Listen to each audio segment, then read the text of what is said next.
తిరుమల శ్రీవారిని బీజేపీ నేత పొంగులేటి సుధాకర్ రెడ్డి దర్శించుకున్నారు. వీఐపీ రామస్వామిలో స్వామిని దర్శించుకుని మొక్కులు చెల్లించుకున్నారు. ఆత్మ నిర్బంధన్ భారత్ దిశగా మరోసారి బీజేపీ విజయం సాధించాలని కోరారు. 500 ఏళ్ల తర్వాత అయోధ్యలో బాలరాముడి ప్రతిష్టాపన జరగడం శుభప్రదమన్నారు. ఏపీలో ప్రజలు మార్పు కోరుకుంటున్నారన్నారు.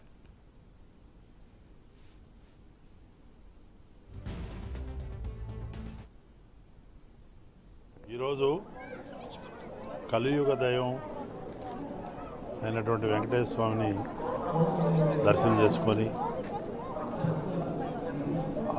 దేశం అంతా కూడా సుఖ సంతోషాలతో మానవాళి ప్రపంచం అంతా బాగుండాలని, అన్ని వర్గాలు సంతోషంతో ఉండాలని ఆ దేవదేవుడిని కోరుకోవడం జరిగింది.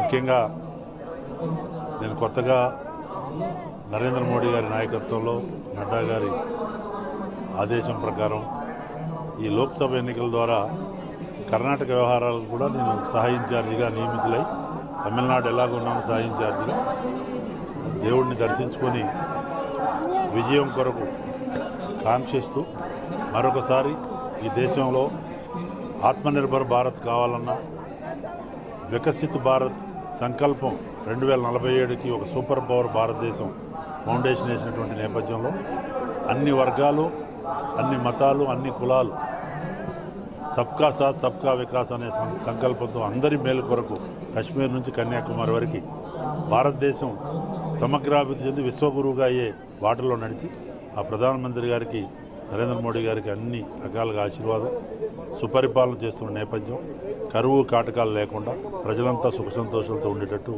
2 తెలుగు రాష్ట్రాలు కూడా బాగుండాలని ఆ దిశలో మరి కోరు